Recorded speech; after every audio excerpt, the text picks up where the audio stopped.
Official Broadcast Service. Radyo Pilipinas. Radyo Publiko ng Bagong Pilipinas para sa Bagong Pilipino. Naghahatid ng mahahalagang balita at impormasyon na guugnay ng pamahalaan sa sambayanan. Tulay sa himpapawid ng serbisyo publiko. Radyo Pilipinas. Radyo Publiko. Ang boses ng Pangulo sa Iloilo. Radyo Pilipinas. 585 AM. Oras mabiyanas 4 sa isa hapon. Gikan sa hulog balitaan sa PBS, Radyo Pilipinas, Iloilo. Gintipon sa bugos na pwersa sa News and Public Affairs Division. Mga pagsaysay sa mga hitabo o aksyon, mga pananawan, kang desisyon, mga hibubunod sa apektuhan na sektor, mga dalagpong ng balita, diri sa Iloilo. At mga bahin sa Kabisayan nagkatunggan. Mga balita na natipon sa sunod sa naligan ng 24 oras. Inyo mapatian sa Headliners Was. Kagkaroon, yari ang inyong PBS News Team.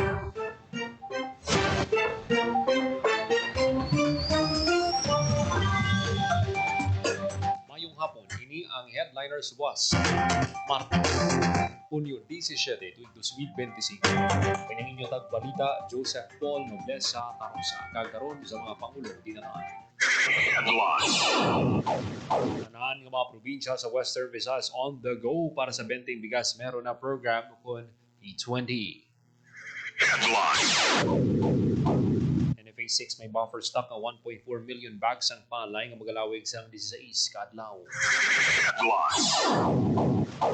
DepEd Western Visayas nakabalhag sa masobra 950,000 enrollees sa school year 2025-2026. Pagbukas ng klase sa Western Visayas malinong kag matawhay suno sa PRO6. ICPO compliance sa 5-minute response program tapos takson mismo ni PNP Chief Nicolas Torre ang ilang kahandaan. Intensified operation batok sa Colorom ng mga tricycle sa syudad sa Iloilo ginahandaan na sang ICTTMO. Kagkaroon sa detalye na sang aton mga balita. Radyo Pilipinas. Radyo Pilipinas News.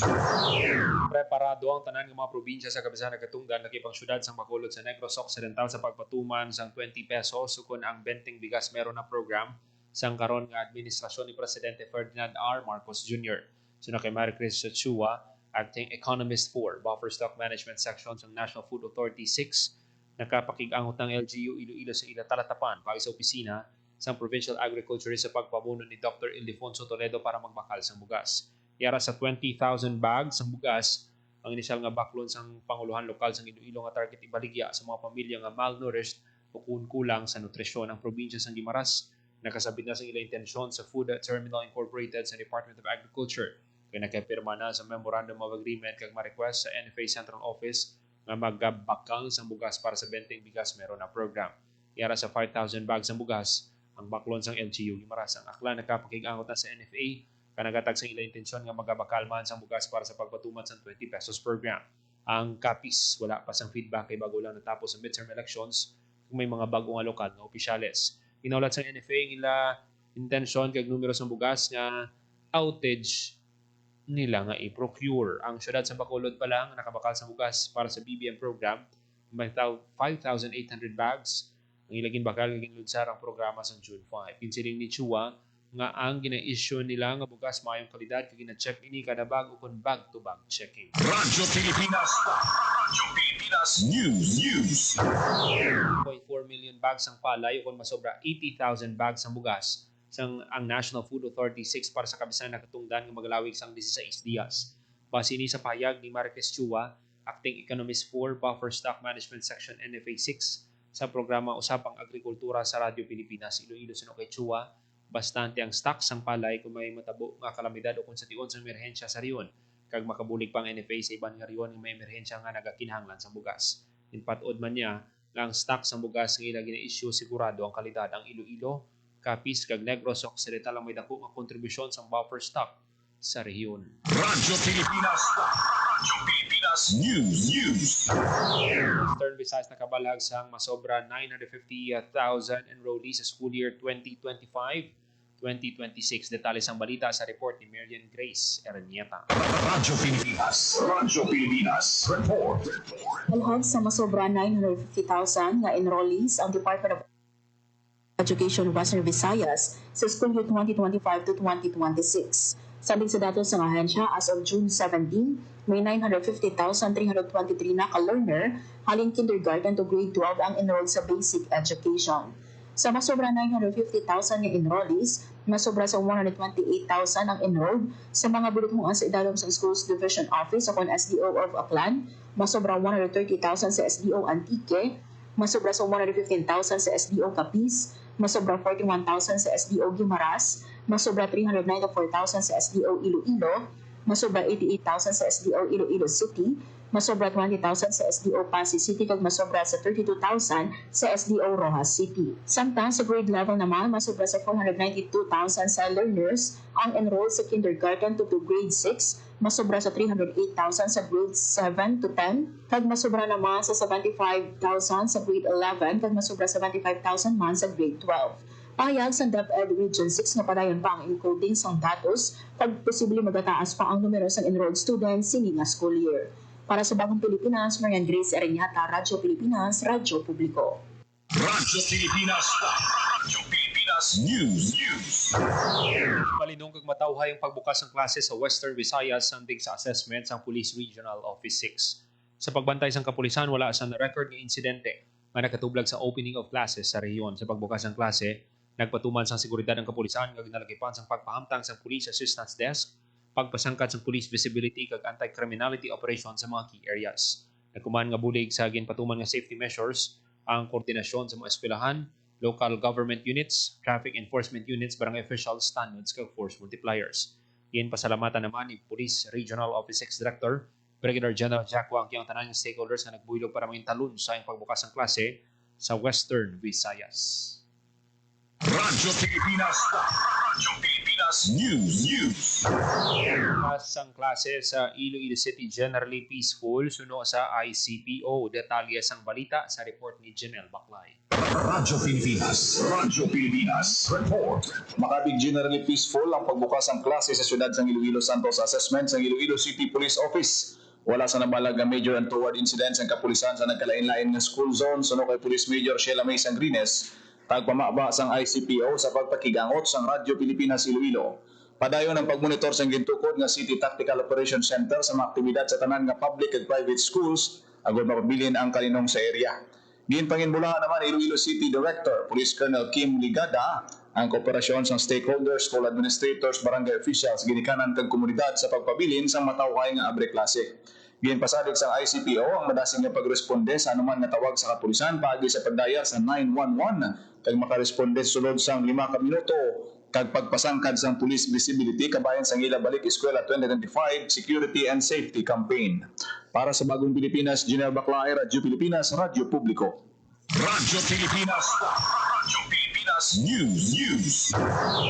Philippine National Police Chief Police General Nicolas Torre III ang nagtakos sa kaandaan sa Iloilo City Police Office sa 5-minute response program. Sunod kay Police Regional Office 6 spokesperson Lieutenant Colonel Arnel Solis sa duha ka senaryo. Ginatag sa ICPO sa din ng isa, si Torre mismo ang nagpili isang lugar madasig na narespondihan sa kapulisan. Ang insidente sa syudad sa Iloilo ginkalipay naman ni Torre ang ginpakita ang kaandaan sa kapulisan sa programa agud mapataas pang pagsalig kag kumpiyansa sa pumuloy sa kapulisan ay baluan nagbisita si General Torre sa Police Regional Office 6 ang Sabado Hunyo 14 agud taga ni kalupangon ng 5 minutes response time nga programa sini kag ang deployment sa kapulisan agud mapasangkat pang anti-criminality operations sa komunidad. Radyo Pilipinas News. Operation Batok sa Colorom ng mga tricycle sa syudad sa Iloilo ginhandaan na sang ICTTMO. Detalye sang balita sa report ni Janelle Baclay. Radyo Pilipinas Report. Liwatagin pandaman sa Iloilo City Traffic Transportation Management Office ang mga tricycle nga kulorom sa syudad sa Iloilo nga magproseso sang ila prangkisa. Bangudas na lang sa Hunyo 18 ang ginatagan nila nga deadline. Pagkatapos ang gintanan ang apit sa lauman ng intensified kulorom operation sa tanan nga distrito sa syudad, suno kay ICTTMO Chief Retired Colonel Alderico Garbanzos, mahimo nga ma-impound ang madakpan na kulorom Dugang pasinikag lauman ang random operation bisan sa kagabihon. Sa estimates ang ICT team o ginabantayara sa 7 kagatos sa mga tricycle sa syudad nga wala prangkisa nga nagakawat sa pagbiyahe kag ini ang target sang ila hiwaton nga mga operasyon. Hatagan naman sang konsiderasyon ng mga nakasumiter sang requirements ng mga operator bago ang deadline. Kabahin sang ginapatuman nga fixed route plan sa syudad suno kay Garbanzos. Kinahanglan nga sundon man sang tricycle ang ilang mga ruta kag hindi maglabay sa area nga hindi sakop sang ila biyahe. Para sa Bagong Pilipinas, Gino Baclay, Radyo Pilipinas, Radyo Publiko. Radyo Pilipinas. Radyo Pilipinas News. Ang posibilidad ng mga bagyong low pressure area nga nasiplatan sa sulod ng Philippine Area of Responsibility. Suno kay Leonor Silvestre, weather forecaster sa pag-asa sa Iloilo Morning Program sa Radyo Pilipinas, Iloilo wala sang direkta na epektong LPA sa panahon sa Western Visayas as of 10 a.m. subong Hunyo 17, yara sa 70 km southeast ang Calapan, Mindoro ang LPA sa monitoring sa pag-asa. Ang mabatyagan ng mga pag-ulan sa riyon ang dulot naman sa presensya sa easterlies. Yara sa 26 to 32 degrees Celsius ang forecasted temperature ng mabatyagan sa Kabisayan nakatunggadan. Radyo Pilipinas. Radyo Pilipinas News. WD Field Office 6 nakahatag na sa masobra 117 million pesos na assistance sa mga pamilya sa Negros Occidental nga napektuhan sa paglupok sang bulkang Kanlaon. Detalye sang balita sa report ni Marian Grace Eranieta. Radyo Pilipinas. Radyo Pilipinas. Report. Nakapalabot na sa masobra 117 million pesos nga assistance ang Department of Social Welfare and Development Field Office 6 sa mga pamilya sa Negros Occidental nga apektado sa paglupok sa bulkan Kanlaon.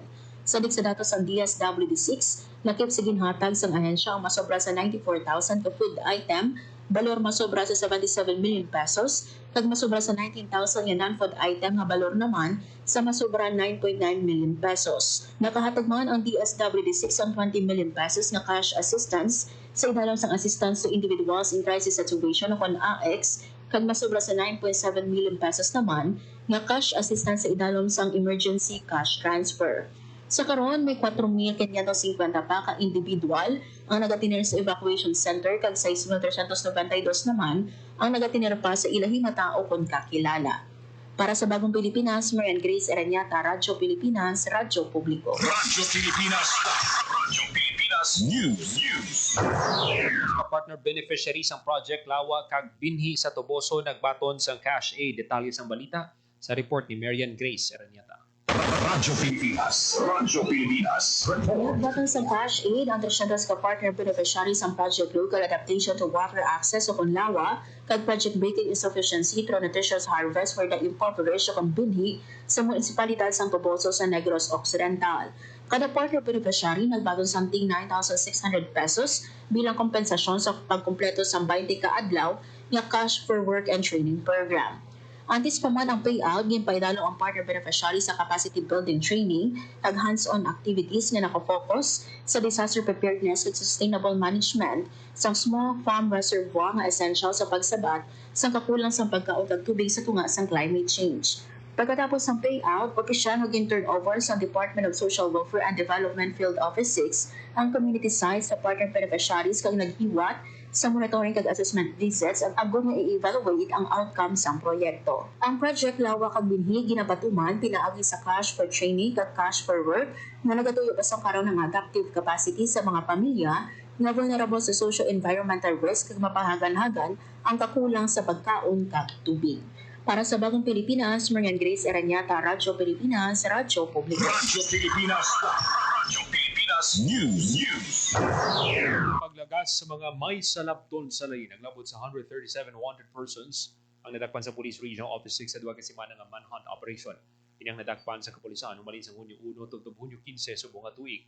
Sa 137 nga nadakpan, 34 ang most wanted persons, 103 ang other wanted persons. Nagapanguna ang Iloilo Police Provincial Office nga may pinakadamo nga nadakpan na naglabot sa 71. Naaresto mga wanted persons sa ginpabasko nga intelligence monitoring sa mga police units sa rehiyon. Sunod kay Police Brigadier General Jack Wonky, Regional Director sa PRO6 agresibo ang kapulisan sa paglagas sa mga wanted persons. Inagod mapasabat sila sa nahimong nga krimen kag matagan hustisya ang ila mga nabiktima. Sa baylo nga magsaulog sa Father's Day upod sa ilang mga pamilya, ang mga soldado sa 82nd Infantry Battalion nagpatigal sa tatlong adlaw nga serbisyo caravan sa Baray Dalagsaan, Libakaw, Aklan.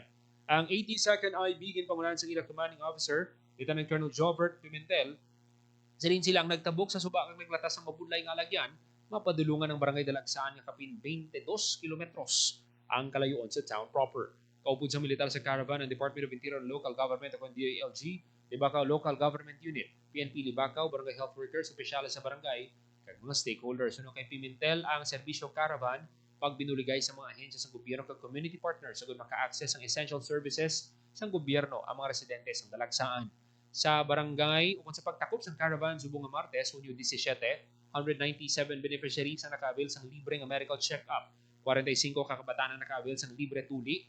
251 residents nakaparehistro sang national ID pinagi sa Philippine Statistics Authority. Kag 65 residents ang naka-avail sang libre gupit alin sa Army kag PNP.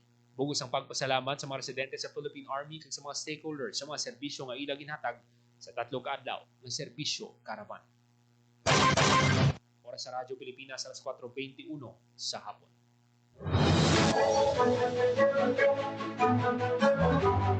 Pagkamento mo natipon nga balita sa PBS Radio Pilipinas Iloilo News Team ang Martes, Hulyo 17, 2025. Para sa Bagong Pilipinas, Joseph Paul, Nessa Rosa, Radio Pilipinas, Radio Publiko.